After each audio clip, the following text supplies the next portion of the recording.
Basahin natin ang ating text. Nandito po ako sa Ephesians 1:7. Pero yung communion message to, bago tayo mag-communion. Sa verso kabanatang 1, ang talata ay ito.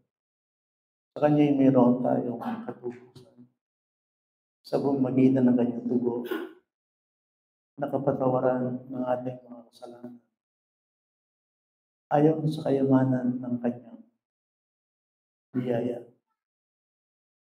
Nalangin po tayo. Naman natin kong pagpala. Maraming pong salamat muli sa oras na ito na binigay mo sa amin. Tulungan mo kami na gamitin ang araw na ito. Maging mabuha aming pananambahan sa aming buhay. Dahil ito yung salita ko, ninyo, Panginoon, kayo po ang mag-liwanag nito. At ito ay aming lubos na maunawaan. Nakita namin kung sino kayo, tunay na Diyos. Nakita rin namin ang aming mga sarili na nangangailangan ng inyong awa at inyong biyaya. Kung nananalangin din sa inyo, tulungan mo ako sa salita. Ngayon po higit na kailangan, Panginoon, muna ang biyaya ng hatid ng inyong malulang na salita. Maraming pong salamat sa pribileyo nito. At ito po yan ang hinihingi sa pangalan ng Kristo. Amen.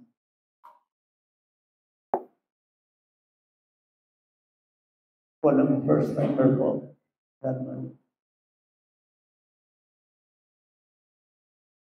Okay, bali ito po ay communion message. Communion message. But to be specific, nilagyan ko ito ng pamagat. Doctrine of redemption. Christian doctrine of redemption. Sinabi po natin salvation, ang dami po niyang mukha. Okay? Marami siyang paset.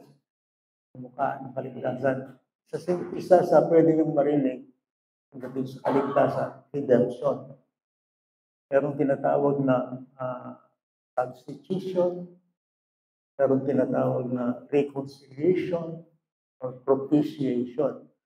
Kaya siguro din, pag mag-aaral kami naman, talakayan din. Napakahalaga ng mga terminology nyo sa pag-aaral. Ngayon, to be specific, yung araw na ito, linggo, dahil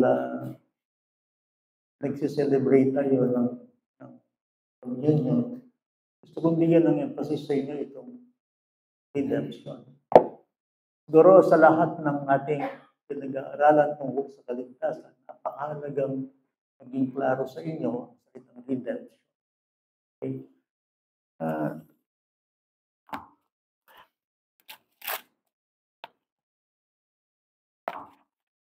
Hiram ako dito ng isang definition yan sa aking Bible Dictionary. Nano yung muli ng sabihin ng freedom. Okay. Bayo kaya talagang i-expound. Ito. At ulitan po po, dapat po maging palinoya kaya yun. So, pag sinabing redemption, siyempre sa Tagalog, pagtubos. Sa English, redemption, the payment of the price of sin by the sacrifice of Christ, whereby He purchased believers out of slave markets and set them free, never to be under the yoke of sin's penalty again. Yun ang pagtubos, yun ang redemption. At sa ating binasa kanina, sa Ephesians 1:7, sinabi niya, sa Kanya'y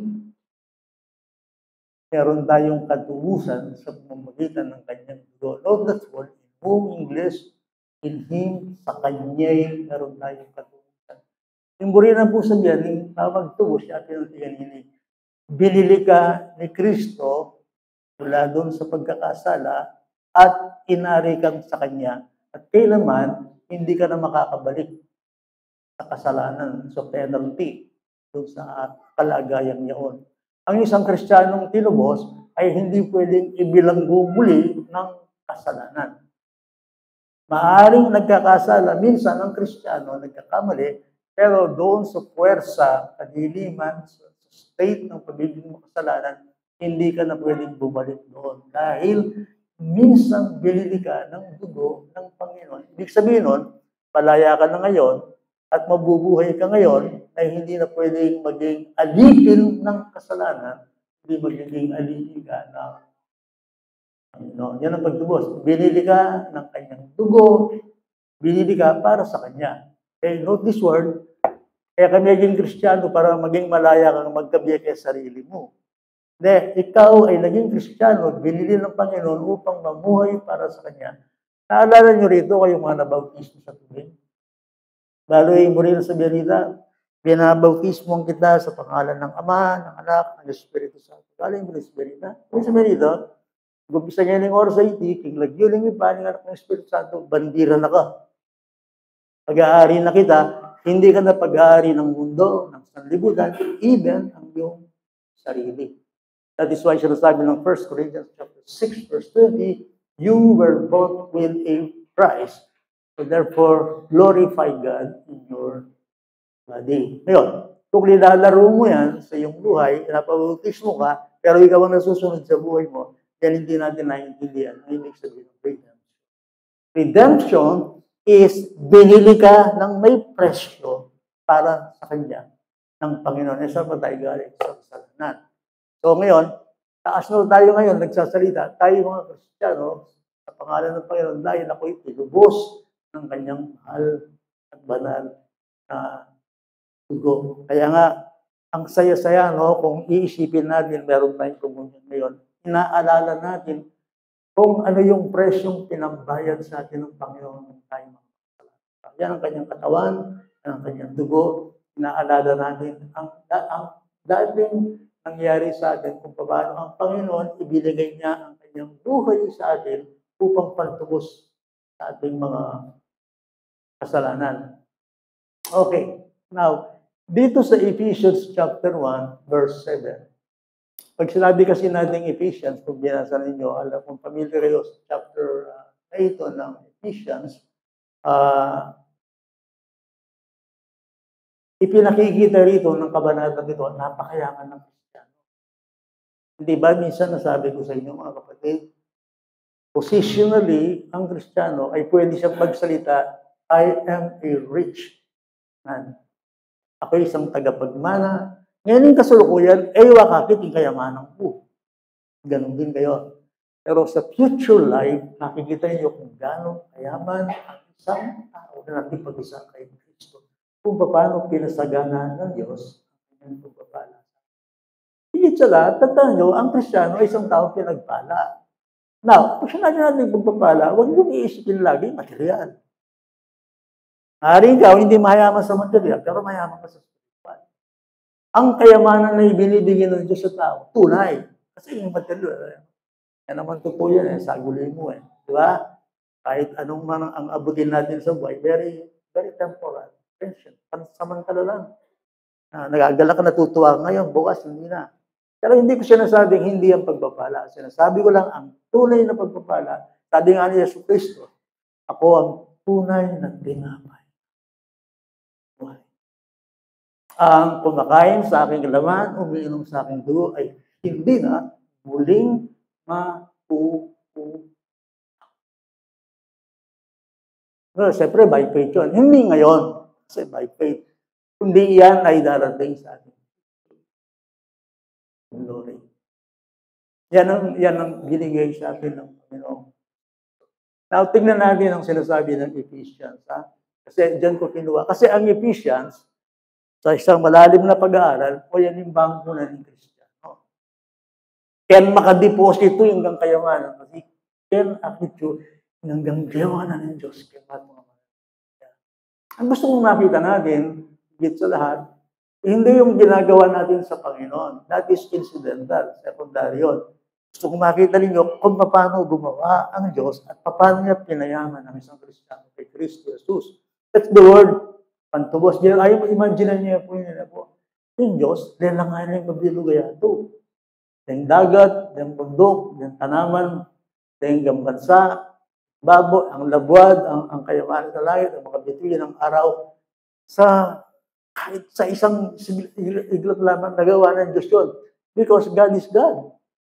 Ngayon, kung kaya ng Diyos na magbigay ng ganitong klaseng nilikha, kaya niya ring bigyan ng isang lugar ang kanyang mga tinubos sa kanyang langit. Kayang pasaganahin ng Diyos ang isang tao ayon sa kanyang banal na kalooban. God is able. So, higit sa lahat, ang Diyos ay isang Diyos na mapagpala. He is a rewarder. Gusto kong makita niyo kung gaano kadakila ang Diyos na ito. Wala tayong ibang mensahe sa lugar na ito kundi yung pag-ibig ng Diyos, kundi yung pagpapala ng Diyos sa kanyang ibinigay sa ating Panginoong Kristo. Now, titingnan natin yung Ephesians ng kanyang sinabi. Inulit ko, ang Ephesians chapter 1, akit tsukin, hanggang makadeposito kay Kristiyano, agawa na ng Diyos. And you can embrace that and you can claim that by faith. Ang lahat ng bagay, ibibigyan ng Ginoo kaya katamo, kaulta mo ito, kapamilatan ng pananampalataya. Let us read. Ano ba yan? Verse 3 ba yun? Tingnan mo yung verse 3. Ephesians chapter 1. Okay, babasahin ko. Purihin nawa ang Diyos at Ama ng ating Panginoong Jesucristo at siyang nagpapala sa atin kay Kristo ng bawat pagpapalang espiritual sa sangkalagitan. Kaya ko ina, purihin niyo yung Diyos, pigpala na katamo ng Diyos, dahil isang kalangitan. Ibig sabihin, agyan yung demonyo, natagkil, binyan ng blessing kaya ng Ginoo. Ikaw ay merong tinatawag ayon sa Bible ng higher calling. Lahat ng ginawa ng Diyos, hindi pwedeng pakialaman ng diablo. Pinagpala ka niya higit sa mundong ito sa sangkalangitan. So yan ang posisyon natin at yun ay ating iniklaim yun by faith. Now, lagi yung gawa na ng Diyos kaya katamo bilang Christian. Inulitan gani, hindi lahat ng tao, kundi yun lamang mga mananampalataya.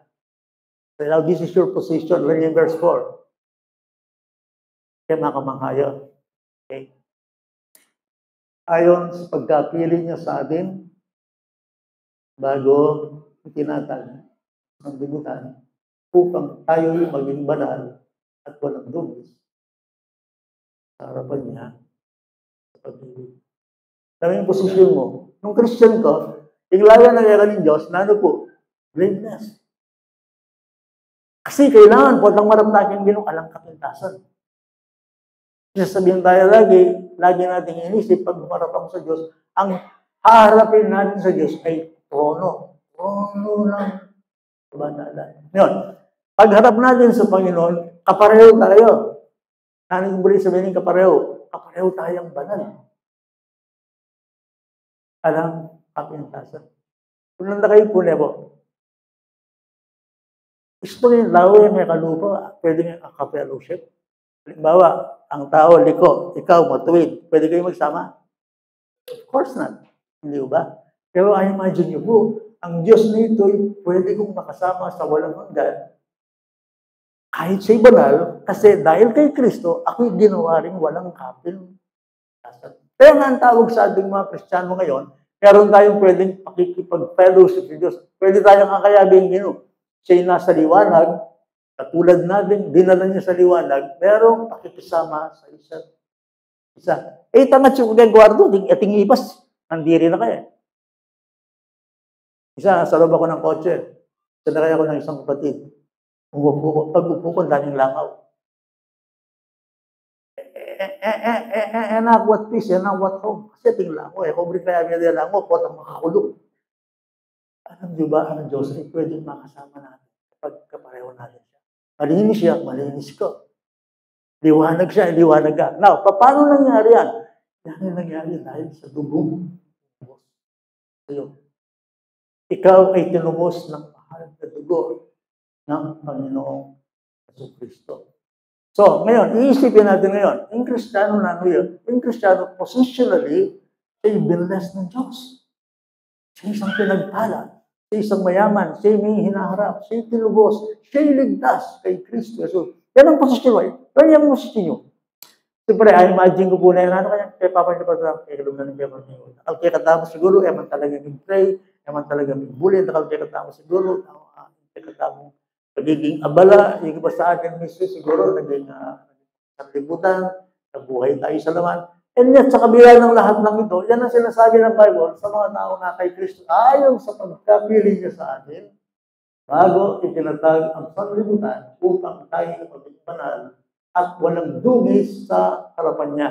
Kristiyano na rin, Nana niya po, yan ay mga mananampalataya. Hindi yan lahat ng tao. Yan ay exclusive mananampalataya. Hindi kayo po yan. Kayo ba yan? Now, kayo ang nakakaalam kung kayo yan. Yan ang inyong posisyon spiritually. Ngayon, paano mo nakarating dyan? Dahil in verse 5, tayo'y itinalaga sa pagkukup upang maging kanyang mga anak sa pamamagitan niya sa Kristo ayon sa kabutihan kanyang kalooban. Sonship, ibig sasabihin yan. Bari na sabihin niya, nung lalaman mo anak na ako ng Diyos. At bilang anak na ng Diyos, ating kong future glory and future of tagapagmano. Sonship yan Sonship, tapos magiging blameless. Tayong lahat ay walang kapintasan sa harapan ng Panginoon. Now, ito yung gusto kong dalhin sa inyo ngayon. Paano ako nakarating dyan? Tandaan nyo, kapatid, kayo mga anak. Yung taong alam kang Kristo, alam pa niya na yung ganyan. It is sabihan ng Bible, you are without hope and without God. Sabi na rin ay mateka mo, kabataya mo sabihan ng Bible.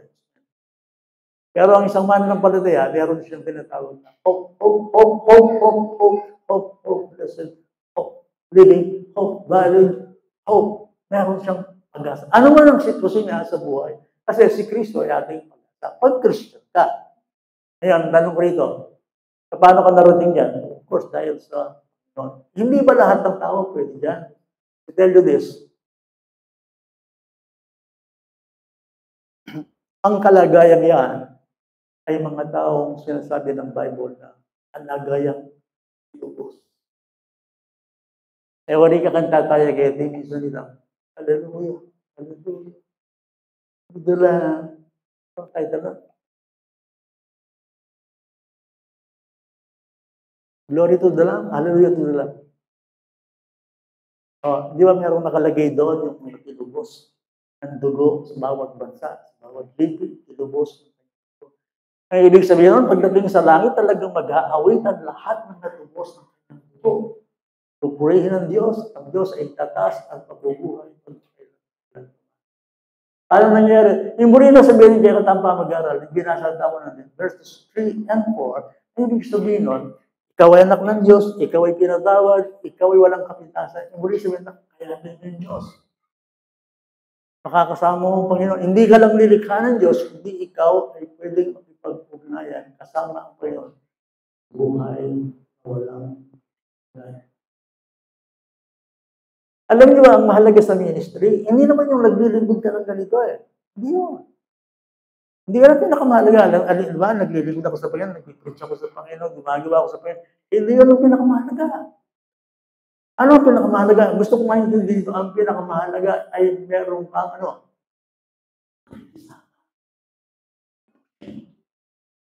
Yan ang ginawa ni Kristo. Tinubos ka upang maging kasama ng Diyos sa buhay na walang baka nanon nga nakatatalakad. Nanong saya mo pa. Baka nanon nga nakapastor. Baka nanon nga nakamag-preach. Baka nanon nga nag-view. Nanong saya mo? Yung saya mo, wala kayong pamaglingkod. Yung pamaglingkod, yung saya mo talaga, yan kitang with joy na meron ng fellowship, hope at hindi kasama mo siya, kilala mo siya. Kaya sabi ni Jesus Christ, 73, nandiyan Ang sabi niya, this is eternal life. This is eternal life, that they may know thee, the only true God, and Jesus Christ, whom you have sent. Higit yung pangarapan tembe, aliwa mo yung makapaglingkod kayo, makatalampay. At higit kaya nito, aking lalay yung ginagawa. That is why Paul, nanasadya ng Paul, gusto ko pa siyang makilala. Yung mahal na yung Christian, itagin kaya niya, ka-fellowship na yung Diyos. Pero mo yung Diyos, kalupa yung malinis. Nandiyaring may asawa. Gusto niya may kasunduran at yun ang hidwang friend, at yun ang may paming pareho din. Meron siyang gusto, meron kang gusto. Minsan, nag-aaway kayo dyan. Ano ang pinakamasarap sa mag-asawa? Itang netong kayo. Hindi naman, unong atingan tita, buri mo. Lahat ng gusto niya, lahat gusto mo. Pero walang ganon. Siyempre, tao tayo eh. Pero dito sa Panginoon, biro mo, kasama mo ang Diyos. Dalayan ko maging isa sila. At pwede bang mangyari yun? Of course. Paano? Sa magitan ng dugo ng Panginoon. Ayun. Pupunta ako sa gitna ng aking preaching. Okay. Kasi bali sentro ito. Okay.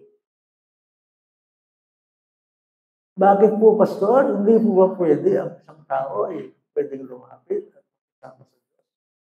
Ang tao. Alam niyo ang sagot doon? Of course, hindi. At tandaan niyo, ang Diyos at ang tao ay laging merong palapit. Merong great obstacle. Okay? Ako ang po yung Diyos ating harang. Paano ko makikisama sa Kanya? Hindi pwede. Dahil ang Diyos, ang tao, ay merong balakid. Gusto kong makita niyo yun. Okay? Okay? Now, Pastor, ano po yung balakid? Ano yung sagabal? At loya letra, in English, at loya letra. Ano yun? Of course. Bali sin.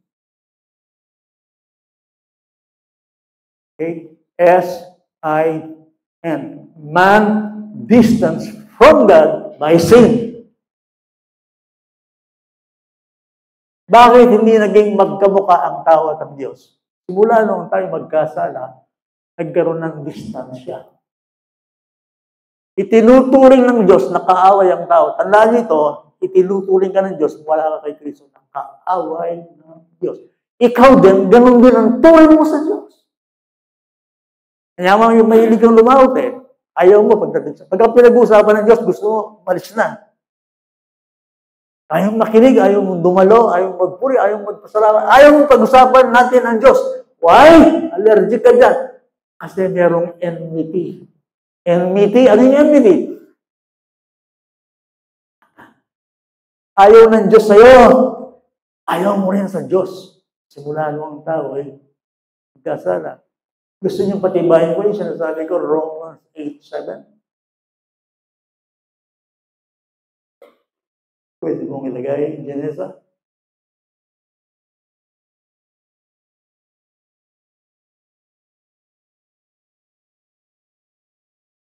Okay. Sapagkat ang kaisipan ng laman, tao, ay pagkapot laban sa Diyos.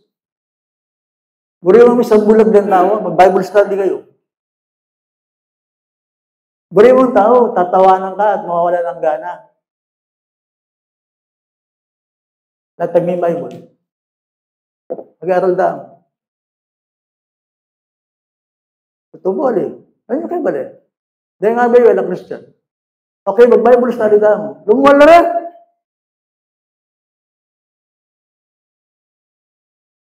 Nakakuha niyo ako. Napangin tao, buri mo tipunan. Kapag salita mo yung pera. Yung pera is tumig salita yung makiramdam rin daw. Tama, hindi? Tama yun. Kung gusto mo ang tao makikinig, magsalita ka ng pera. Pero kung ang kanyang kaluluwa, spiritual, lalabas ng tao. You know why? Ang tao, ayan o, may pagkapuot sapagkat hindi ito napapasakop sa kautusan ng Diyos ay hindi maaari. At sasabihin ko sa inyo ito, kung bakit ang tao makasalanan. Ayaw ng tao na merong sumasakop sa kanya. Ibig isang magpasakop sa trono. Muli ng tao, yung masunod din kayang sarili. Muli ng tao, ito yung gusto ko, ito yung masusunod. Ayaw niyang isipin na merong isang authority na kung saan ay magpapailalim sa doon. Ayaw ng tao nun. Pero nakaupo ka dyan, minsan mag-preach ko, minsan beses, mag-preach ka, at hindi makikinig naman. At iharap doon, nakaganon ito, nag-preach ka minsan, alay mga kabataan, kalagad na rin kabataan Kristiyan. Kalagad na kalagad. Kalagad na kalagad. Talagang biyayaan yung linggo. Mag-preach ko, namakiran lang. Hindi nakikinig. Minsan, ano yun? Of course, pride. Kaya ako sinasabi ito, ayan ang teksto. So, now, yan ang obstacle. Yan ang sasabi natin balakid. Yan ang harang na humaharang sa Diyos at sa tao ay ang kasalanan. Okay, convinced. Okay, ito yung sabi ng Bible, 59 Isaiah, verses 1 and 2. Sabi na, in Diyos, hindi siya mahina. Hindi maikli ang kanyang kamay, hindi sarado ang kanyang tenga para hindi niya marinig ang tao sa kanyang dalangin. Para maabot ang tao sa kanyang kalagayan. Pero sabi ng Diyos, ang inyong kasalanan ng siyang naghihiwalay sa tao. Dapat kiniliw ito because importante ito. Minsan kasi ang tao, hindi niya alam yung sakit na yan. Kaya pinililiwanag ko sa inyo. Okay. Ito yung ating pag-aaralan ngayon sa oras. Naniniwala ba kayo na kayo makasalanan?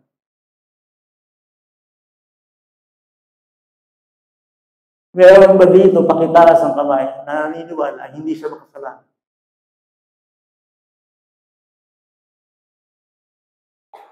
Pastor naman. Very basic naman yung kaya katapag-aralan. Kasi communion namin. At yung conviction ko, kailangan ng dadaman ng kongregasyon kayo. Kung hanggang ngayon, mag-communion namin, tapos may atmos. Kaya tinanong yun. Naiintindihan niyo ba, malinaw ba sa inyo ang inyong pagkatubos? Clear ba na kayo Christian? Clear ba na kayo tinubos? Clear ba na kayo naligtas? Clear bang clear sa inyo? Kasi God is a God of wonder. Praise, yung ginoon, ano rin yung talaga sana. Importanteng makita natin ang liwanag ng kanyang kabutihan. Okay. So, lahat tayo naniniwala, including yun, si Joseph. Kawain Joseph. Kung naisipan yun, mag-dinis siya kayo din, kaladwa yan. Kaladwa yan, maputi. Ano sabihan ko, kaya kasi, kung magbayabang kaya kayo, habi nga rin mo yan panalangin ko. Kung tayo ba't nang maglinis, kaya di lang pulong mo naman, kaya rin tiyerno. Huling isipan. Huling lulubig kayong kapilya Kristiyan.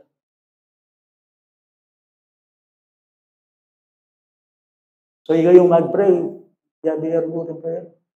Mating kayong kilala ganyan, pakaluklok, pero bisan yung ganyan, galing kaligtasan. Aging ating enmity, meron silang para bagang, what is enmity in Tagalog?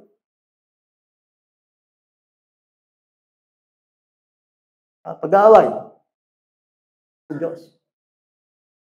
Okay. Sinner ko. Sinner kayo. Lahat sa atin.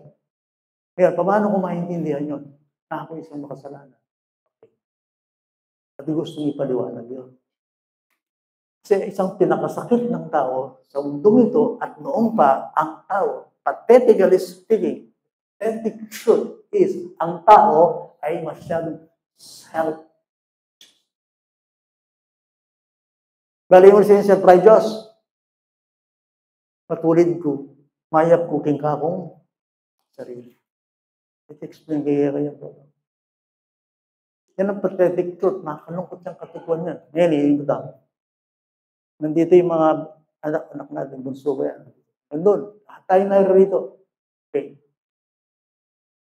Anong ibig sabihin na tayo lahat ay makasalanan?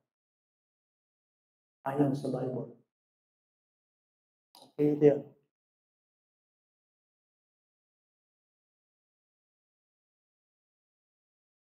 Sana hindi nyo kaya sabihan ko na yan. We are not sinners because we commit sin. Did you get that?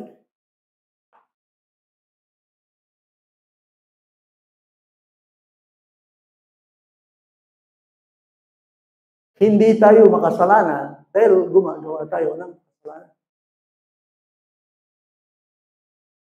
Paano yung ibang mababait? Meron bang mabait na tao? Yes. Meron bang mabuting tao? Yes. Pag hindi nyo tinanggap yan, namamali kayo. Merong mabuting tao na hindi Christian, merong mababait.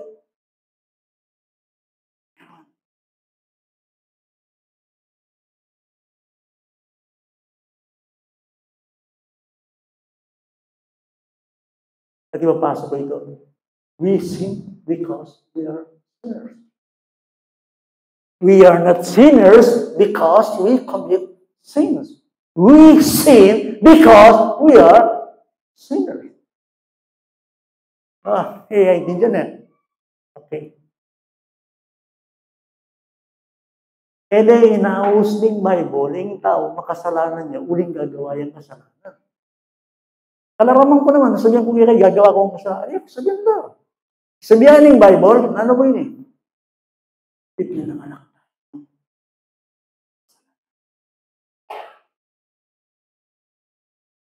Bakit yung iba nagkakasala? Kasi ipinanganak na tayo. Makasala.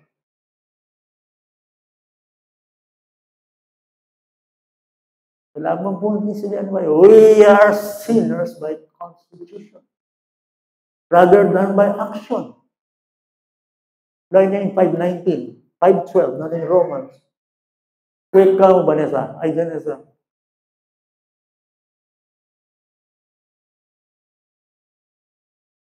Bilis ng oras. O yan, no? Kaya kung paano sa pamamagitan ng isang tao, rin, yan eh. Kaya ay pumasok ang kasalanan sa libutan at sa pamamagitan ng kasalanan ay ang kamatayan at dumating sa lahat ng tao. Ang kamatayan sa lahat ay nagkasala. Kahit ang pinakamabait na tao sa tingin natin, sino man sa atin, lahat tayo ay makasalanan. Di ba sabi ng Bible, marino na lang yung Bible, alang matuwid, alang meto, agyang metong, alang mayap, alang maglalagyan naghahanap. So, lahat ay makasalanan, di humamot sa kalwalatian. All have sinned, all short of the glory of God. Remito 19.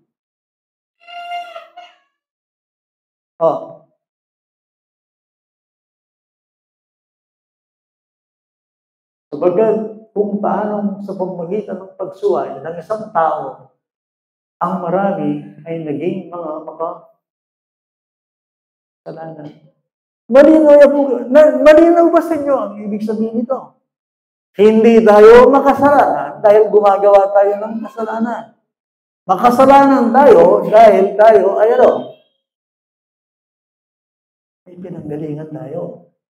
At yung pinanggalingan natin ay isang tao, kasalanan. Kaya yung masyakya sabihan ko na, alang tao manibat ng Diyos. Hindi po ba siya, dahil hindi ka ng Diyos, wow, hindi bagsak niya yung kasalanan. Ang ibig sabihin nun, yung nangyari kay Adan, nangyari sa iyo. Ngayon, sino man sa iyo, magtaas ng kamay, hindi ako nagkasala. Kamate? Baga, supling, nasa loob ng tiyan, matanda, sino man, kamate? Yung kutang, or matay ka. Pag mamatay ka? Because you're a sinner. The wages of sin is death. Kaya lahat tayo namamatay. Bakit ka namamatay? Christian man, hindi Christian, bakit namamatay? Pag lahat tayo mga kasalanan.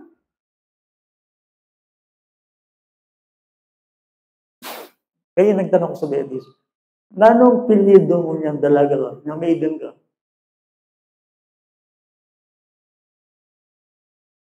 Rebales? Ang galing. Oo nga. Ang galing yun. Tatay mo. Okay. Ikaw ba ang pumili ng apelido mo? Hindi. Ba't ka naging Rebales? O, dahil sa tatay niya. Ngayon, ano apelido mo? Arca Flores. Yun. Galing ka sa tadyang niya. Diba? So, naging isa kayo. Tayo sa gusto mo, Mr. and Mrs. Flores ka. Ano mo rin yung kasalanan? Eh, mubirianan, lunto ka kay ngato. O nangit ang pinatan mo. Ang tanong lagi sa buhay, saan ka ba galing? Galing ka sa tatay mo, at kapag yun ay iyong sinundan, lahat tayo galing. At siya ang nagkasala. Ang kutang kaya, eh, habang kay Diyos. Isang galing sa Diyos, si Jesus Christ lang. Kung nasabihin nyo ako, ali, kayo ko po dyan, eh, kabat kay Diyos. Ba't ka kayong kasalanan? Kasi ba't ka mga Adan, si Adan ay nagkasala, siya ay sa Diyos. Kaya nga, ang sabi ng Bible, adwala rin tao ko yung Bible, kaya laway na ng Diyos. Marino naman yun, Romans 5 eh. Kasi magkumun yung tamo eh. Dadalawa ang tao. Ano yun? Sino? Ang unang Adan at ang huling Adan ay si Jesus Christ.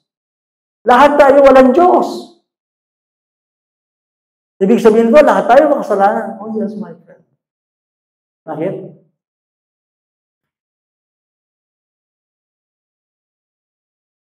Ang tawag dyan, federal head. Si Adan ang iyong kinatawan. Tao ka kasi eh. Dahil tao ka. Yung tao may pinanggalingan. At yung pinanggalingan mo makasalanan. Katulad ni sinabi ni Dines sa kanina. Apelido niya dahil ni Lebales. Kasi galing sa tatay niya eh. Hindi niya ginustong maging Lebales. Pero kailangan tataglayin niya. Apelido ng tatay niya. Eh ngayon, kaisa na yung asawa niya. Santos ka naman nga? Flores. Ngayon, ba't ako makasalanan? Dahil ba gumagawa ko ng kasalanan? Hindi. Saan ako galing? Diyan yung aliwa. Kaya tanggap. Kapag ko, ingayat mga bagay, gusto kong makita ninyo. Kapag hindi nawala ang sakit na ito sa inyo, mapapahamak kayo. That's why Jesus Christ, John chapter 23, chapter 8, 24, sabi ni Jesus Christ, taga-mundo kayo, taga-langit ako. Malibang kayo sumampalataya sa akin, you are from this world, I am not from this world. You are from this earth, I am not from this earth. You will die in your sin unless you believe that I am He.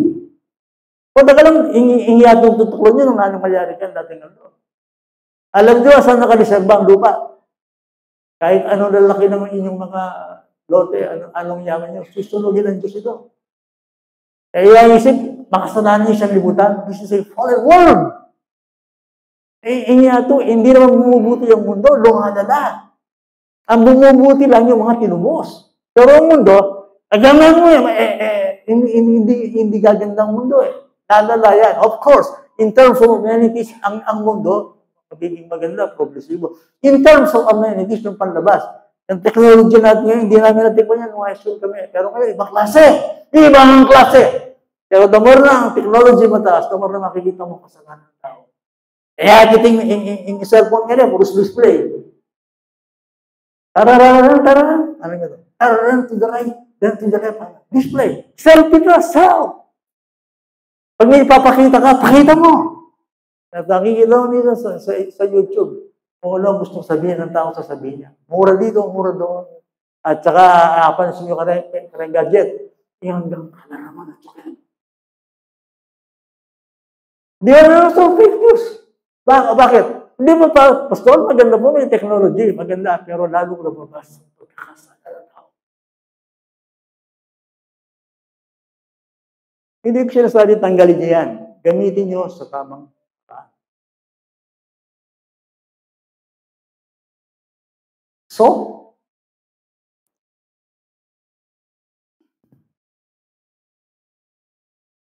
kilala niyo ba si Apostol Pablo? Kilala niyo? Ano siya? Kapatid ko, nung basa niya yung kasaysayan ng Pablo, champion yun talaga yung taong ito. Talaga yung Pablo, mo intellectually talaga. Lalo matalino yan, eh. So, halimbawa mo ito, mas tigasig laki ang Diyos. Kinakausap ba ako? 10 minutes na ako. Wala niyo si Pablo. Okay.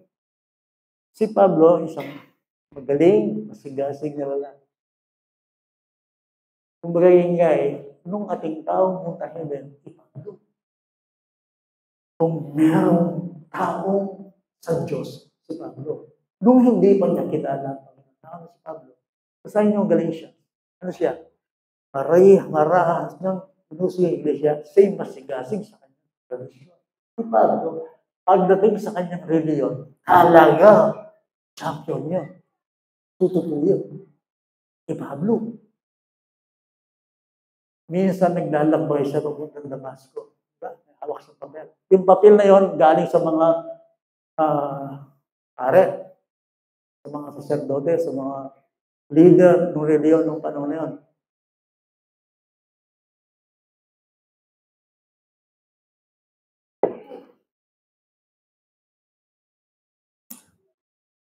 So, si Pablo ay isang tao na sa kanyang sarili ay talagang parang hindi niya dapat maligtas.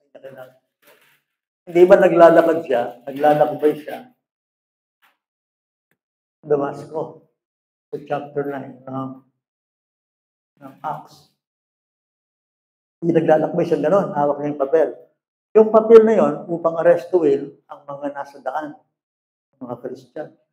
Amya ka mga Pablo ka rin Kristiyano mo, susunod ka Kristo. Kaya ang panahon na ito. Okay? Gusto niya, ang reliyon niya, yun lang ang tama. Yun si Paul. Tingnan niyo nangyari, ito isang kasaysayan, talagang kasaysayan ng mga kasaysayan. Naglalakbay siya. Biglang-bigla, merong liwanag na nagpagbagsak sa kanya. Kidlat, langit, mula sa langit ng isang liwanag. At merong isang tinig na nagsalita sa kanya. Ano sabi? Saul, why are you persecuting me?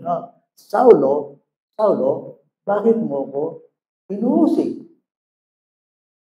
Sino ka, Panginoon? Ako ang si Jesus, whom you are persecuting. Ako si Jesus Christ. Ako yung inuusig. Mula sa oras na yon, nagiba yung pagiging matuwid ni Pablo sa kanya. At makita niyo ang kasaysayan ni Paul, pag binasa ninyo ang Philippians chapter 3, verses 4 to 8, anong sinasabi ni Pablo? No, kung merong kayong ipagmamalaki sa laman, higit ako. Now, sinasabi dito sa inyo, ang tao kasi, ang kanyang sakit, hindi niya makita ang kaseryosohan ng kasalanan sa kanyang babuhay. Ito yung problema ng tao. Hindi niya makita ang kaseryosohan ng kanyang sakit. Yun ang problema. Kasi masyado siyang matuwid sa kanyang sarili. Napakatuwid ni Pablo. Anong sabi ni Pablo? Sa inyo, sa Philippians. Sabi ni Pablo, kung meron ipagmamalaki sa laman, higit ako dyan. Anong sabi niya? Pinuli sa ikawalong araw. Galing sa lahi ni Israel. Galing sa lahi ni Benjamin. Pagdating sa katuwiran ng kautusan, isa akong pariseo. Sabi niya. Ano sabi niya, Apostol? Subalit ngayon, nakilala ko ang Panginoon. Lahat ng pwede kong ipagmalaki ay itinuturing ko. Minsan bagyan Higit na yung kanyang sarili. Malala ko pa na kayong kasalanan. Malala ko matulid ko.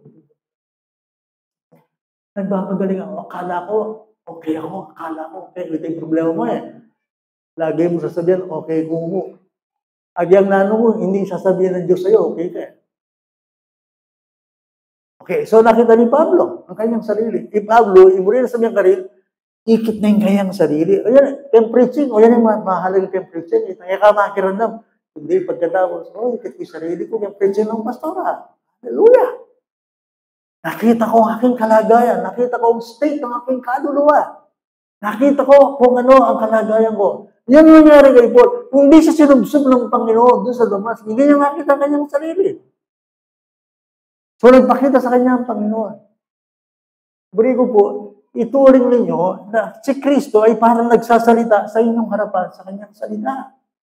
At tayo kinakausap. Ang pinakamalalang kalagayan ng tao, ang tinatawag na nagiging matuwid sa kanyang sarili. At yung tamang basa niya, ngayon tayo yung basa ng Luke chapter 18. Baka kayo ito, tingnan nyo ang salitang ito ng Panginoon sa Kristo. Verses 9 yata. 19, ayan. The Pharisee and the tax collector. Okay. Bali babagal ko po, siguro pilang minuto, kaya ngayon ayari, pero hindi mo yung ayari ko. Kaya po, panilyari lang yan. O yan yung problema ng tao, hanggang yun na yung tao, bala ko, ang yun ang galigtas ng kanyang sarili. Kala mo, ang tao, kaya niyang gawing Kristiyano, ang kanyang sarili, kaya niyang iligtas ang kanyang sarili. That's the issue. Kasi, isinalaysay rin niya ang talinhagang ito sa ilan na nagtitiwala sa kanilang sarili na sila'y matutuwid at hinahap ang iba. How true? How true? Yung kukumpiring sarili yung karyang tao. Kasi lagi niyong makikita, yun yung sarili na mas matuwid kayo. Huwag niyong ikukumpira, ihahambing ang inyong sarili sa tao. Bakit? Paano matuwid kayo? Ayan o, ito nyo. Sabi ng isa, na sila'y matuwid at hinahang iba. 10. Dalawang lalaki ang pumunta sa templo upang manalangin. Ang isa'y pariseo, ang isa'y mananingil ng buwis. Ang ibig sabihin ng pariseo, ang isang mabuti matuwid, ang isang masama. Matuwid, masama. Tapos sinabi ng Panginoong Jesucristo, Diyos, nanalangin ng ganito ang isa. Pinasasalamatan kita na hindi ako gaya ng ibang mga tao. Na mga mangingikil, di makatarungan, mga mangangalunya, o gaya man ng maningil na buwis. Salamat o Diyos, wala ko kalubaran. Hindi kayo dapat mag-born again. Hindi kayo dapat nanggap ng Kristo. Hindi kayo kasi, kung kaluba ako, kay ko. Kung mamirwis ko, matulid ko. Diyan mong umaya pa yan. Nakita niyo yun? This is pathetic. Dalawang ulit akong nag-ayun Ay, ngayon no using fasting.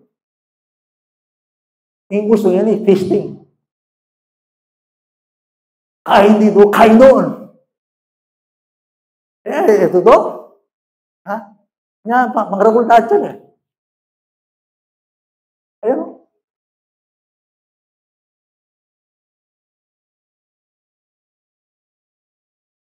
Kasi, nasa yung spiritual, fasting yan Isang bagay yan Gusto. Kaya ako nagpa-fasting hindi na. Sorry Kaya sakit ko Dati twice a week. Regular. Hindi na kaya. Uminom na ng gamot dalawang beses na akong nag-aayon sa isang linggo. Nagbibigay ako ng ikapu sa lahat ng mga hindi na Pag naisip niya, pumitas siya ng pera, iniisip niya agad ang Diyos. Ganyan kayo? Sabihin mga atas ko sabihin mga sa linggo bro. Palabigay ba kayo sa Panginoon? Ano po yung talaga sweldo mo? Era ka man generous. Yan Diyos. Yung gawain na ng Ginoo. Iyan mo. Nagbibigay ako ng ikapo sa lahat ng aking kinikita. Galing nga, di ba? Ang galing nga, di ba? Sige, matulid yun. Pwede lang pagmaragul. Lalo rin tayong doon.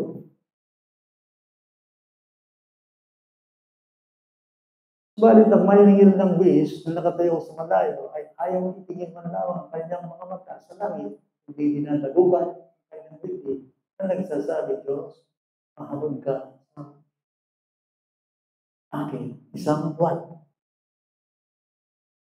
Luhit. Tiran na eh.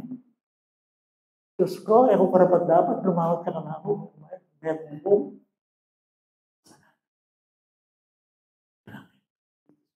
Kailangan may patawad na kasalanan mo. Now, sinong pumunta sa langit sa kanila? Yung masama o yung matuwid? Tuloy natin. Sinasabi ko sa inyo na naog nagtungo sa kanyang bahay ang taong ito ay naringanap sa halip ang isa sapagkat ang bawat nagmamataas sa kanyang sarili ay ibababa, ngunit ang nagpapakababa sa kanyang sarili ay itataas. Malamon nung bilang na yung pamagat, yung sermon, yung mayat aminta king imperno at yung marok. Amin. Hindi kaya. Nakuha niya? Kinilala niya ang kanyang karanyan. Panginoon ko, hindi po parapat dapat.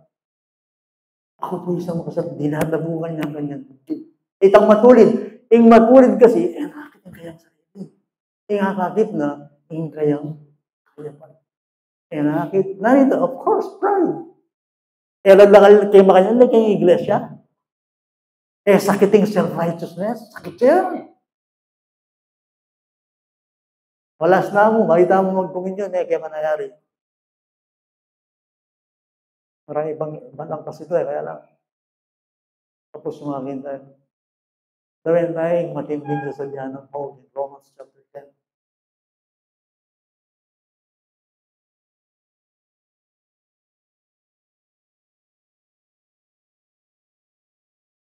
Pwede yung lesson. Pwede yung tragedy. Tragedy yan eh.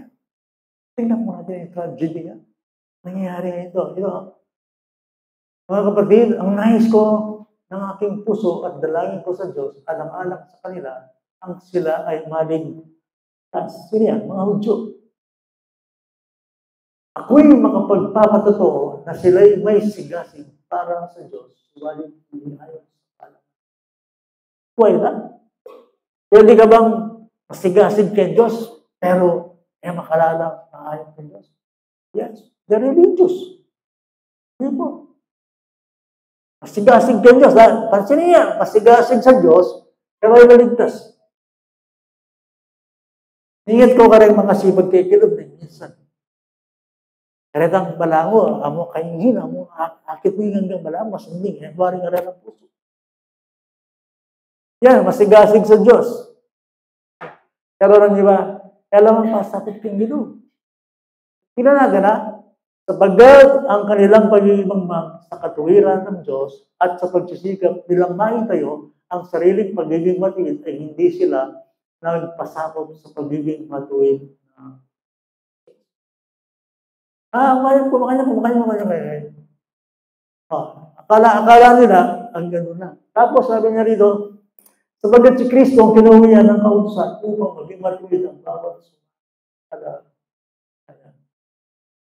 Ariyan kayong isang mabuti, folks, my friend, ladies and gentlemen, hindi nyo pwedeng iligtas na ito.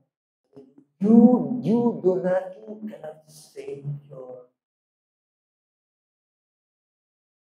Kahit anong katuwiran na sinasabi mo, kahit anong reliyon, kahit sino ka, hindi mo kayang gawin ang iyong sarili na Kristiyano. Ngayon, kung iniisip po na Kristiyano ka, hindi dumaan sa Panginoong Jesucristo, naliligaw ka ng daan. Ligaw ka. Kung iniisip mo, pupunta ka ng langit sa iyong sariling kayod, sa iyong sariling kabutihan, sa iyong sariling katuwiran na hindi tinubos ng dugo ni Kristo. Nahihibang ka. Yan ang tragedy sa panahon ngayon. Hindi mo makita na ikaw ay may sakit. Ano sakit mo? Sin. Na kailangan mong matubos ng dugo ng Panginoon. Kaya nandiyan yan. Di ba? Yung teksto natin. For the last time, babasahin ko sa inyo bago tayo mag-pray. Sa Kanya'y mayroon tayong katubusan. Sino Kanya? Jesus Christ, Christ Jesus, the Lord, Son of God, Jesus Christ lang, Jesus Christ, Jesus Christ, sa Kanya, in Him. Walang ibang pangalan na ibinigay sa silong ng langit, sa sukat ikaligtas ng tao. Walang pangalan, walang reliyon, walang anumang pwedeng gawin natin. Siya lang ang pwedeng magliligtas sa ating kalagayan bilang makasalanan. Siya lang ang pwedeng maghugas at tumubos ng ating pagkakasala. Kung mayroong isang bagay na gusto kong makita natin, hindi mo pwedeng iligtas ang iyong sarili. Ay, imagine mo po nang maging aluna ka. Malapit na kang mate, ano kaya ang isipan mo?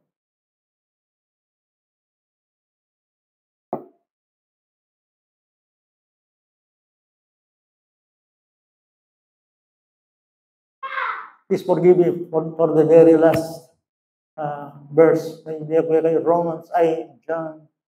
Nagkanakagaya mo 6:28 and 29. Very dogmatic in verse, pero totoo talaga siya. Ang Panginoong Yesu-Cristo kapag nagsalita siya. Kita mo yung sinasabi dito. Sinabi niya sa kanya, ano kailangan namin gawin upang aming magawa ang mga gawa ng Diyos? Anong gawa? Anong gagawin namin para sa Diyos? Ang magawa namin ang gusto ng Diyos. Sumagot si Jesus sa kanila, ito ang gawa ng Diyos. Na inyong sampalatayanan ang kanyang sumunod. Kalaman tiniyang mo, Lord, nanggawan mo para miligtas. Nanggawan mo masanding. Sabi ng Kristo, ala kang gawan. Kaya kayong gawa. Kalaman dito, maging extreme ko. Hindi ang sumampalataya sa kanya. Jesus Christ. Sa kanya'y meron tayong katubusan sa pagmalitan ng kanyang tulong. Bago tayo mag-pray, awitin natin ang awiting ito.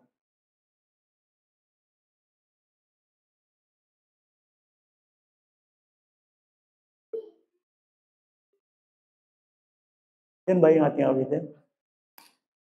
I hear the Savior say, thy strength in this is now. Child of weakness, watch and pray. Find in me thy all in all. Jesus paid it all to him I owe. Sin had left a crimson stain, he was it white as snow.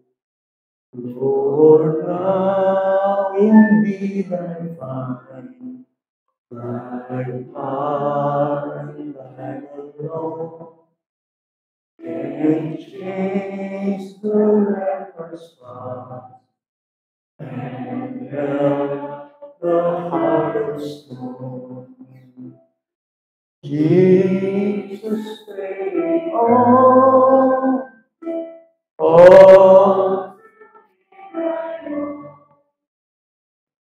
Sin had left crimson stain, he was if white as snow. For nothing good am I, whereby thy grace clean. I wash my garments white in the blood of Calvary's Lamb. Jesus, all to him I owe.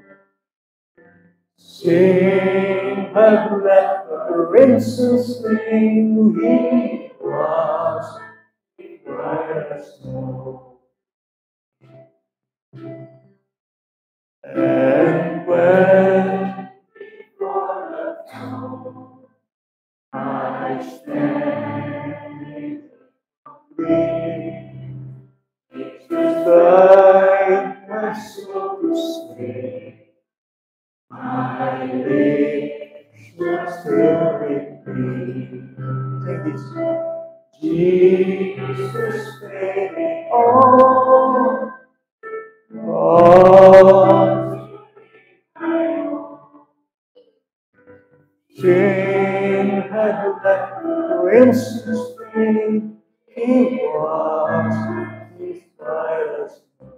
Jesus Spirit, Jesus, all to Him King and let crimson stain, He was with brightest gold. Ama naming Diyos na nasa langit, tanging biyaya mo lamang ang siyang ipinaagos mo sa amin upang kami maligtas. Maraming pong salamat sa inyo, aming Ama. Diyos kayong naghahatid ng liwanag upang maunawaan namin na kahit kami makasalanan, ang kasalanan pala'y pwedeng mapatawad. Salamat sa dugo ni Kristo na siyang presyo, na siyang pinagtubos mo upang kami tunay na lumaya sa pagkaadipin ng kasalanan.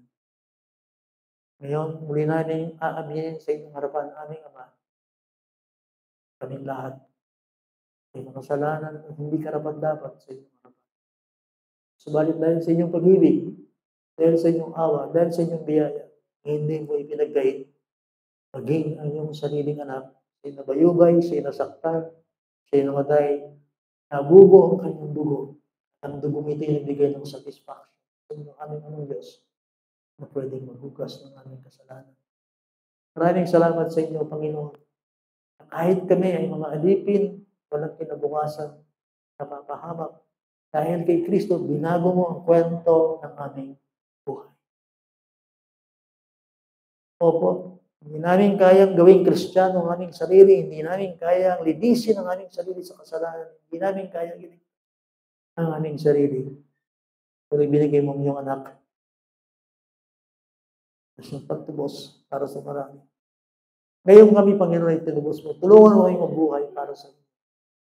Sapagkat hindi na namin pag-aari ang aming sarili. Kundi iyo kami, aming Panginoon. Maraming pong salamat. Sa aming pagkakasala ay iba ang nagbayad. At ipinagpapasalamat. All the glory belongs to you, Lord, for your Son, Jesus Christ.